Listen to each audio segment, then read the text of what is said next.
Hi, my name is Jacinda Waldrop. I'm the Assistant Principal and Professional Development Coordinator for Rawlins Middle School in Rawlins, Wyoming in Carbon County School District number 1.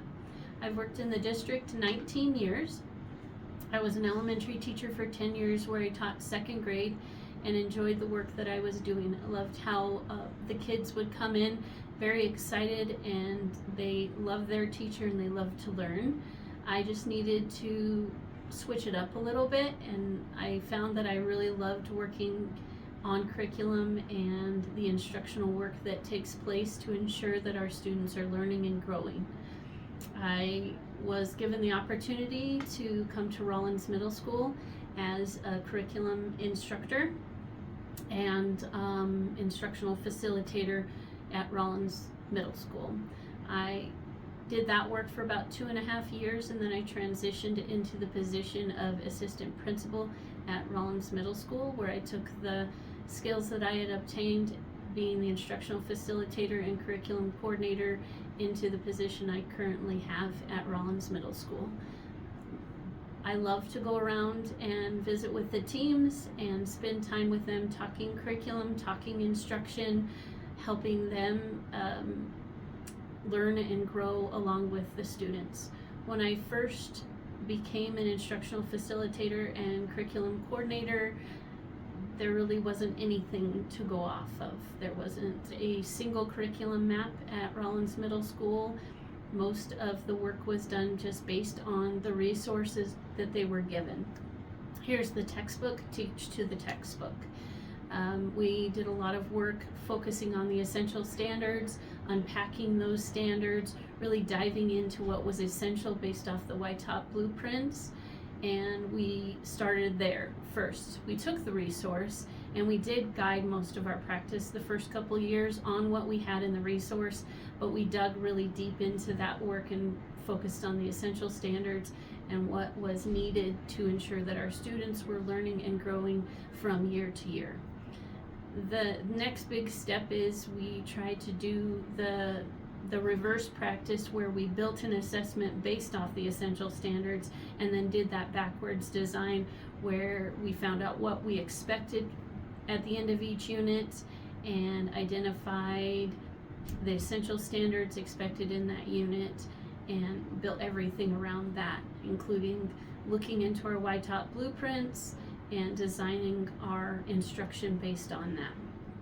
From there, the teams sat down and we roundtable worked. We worked collaboratively. We designed the assessments. We designed the lessons together. We designed all of the skills and instructional practices that we decided we were going to use together. So they have 90 minutes of time every day to team and plan. So the first 45 minutes is usually team time where the teams come together and they determine what's going to happen within that unit of instruction. Then the second 45 minutes of that day is planning time. But a lot of our teams choose to team and plan together because they get a better bang for their buck that way. They can discuss every little piece of the instructional process through the curriculum mapping, through the assessments, through the instructional practices that they use in their classroom.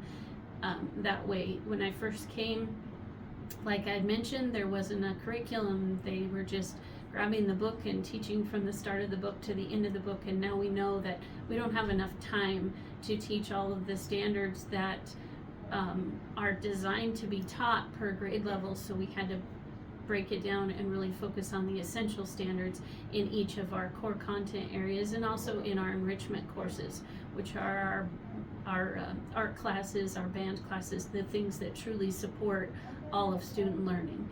And from there, each team designs their curriculum, designs their the resources they use, decide on the instructional practices they use.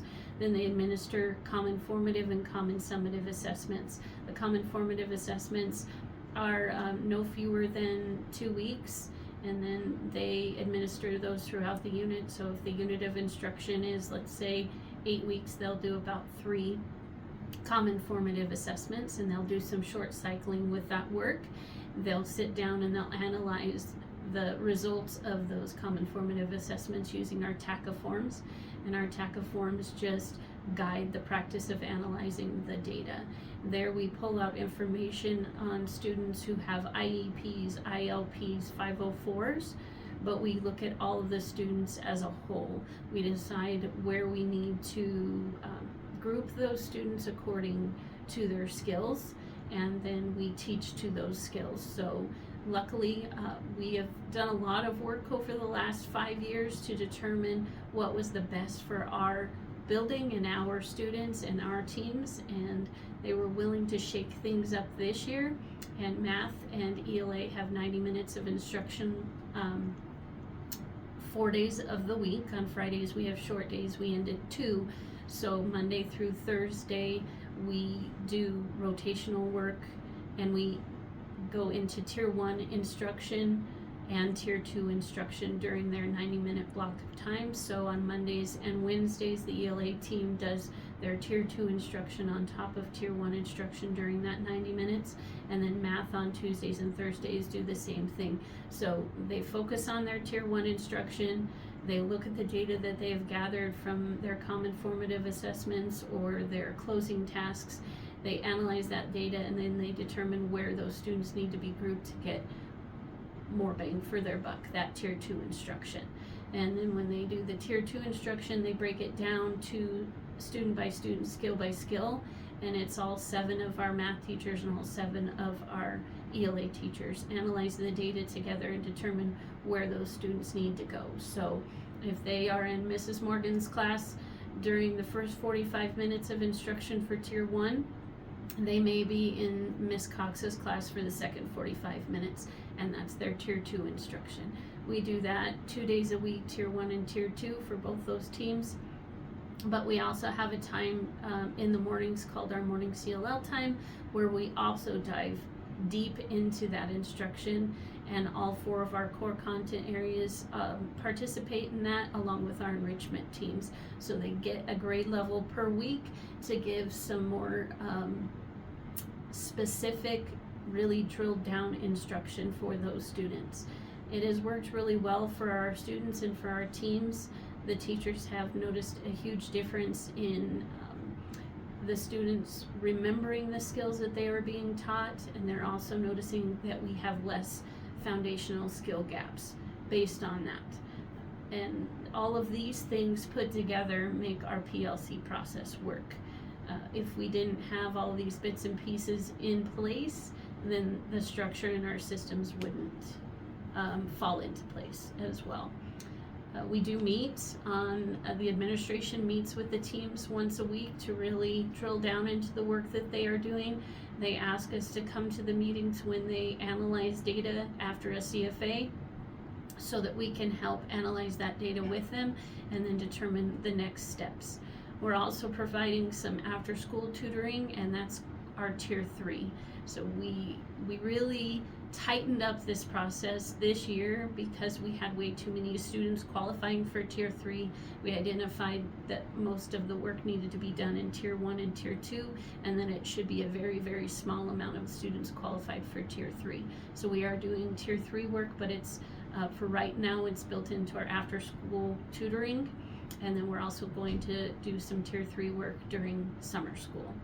So we've managed to really dial down on all of this work, and the students have really felt more confident in the work they're doing, and the teachers feel more connected to the students and the work that they're doing. As a whole, we've really enjoyed this process. We constantly tweak things up, and sometimes our staff goes, whoa, give me a minute, hold up. We want to have more time to do this, or we really need to see if this is going to work before we shake things up. But they're always willing to do what we ask because they trust us and they know that we want what's best for our students. So in the end, all means all.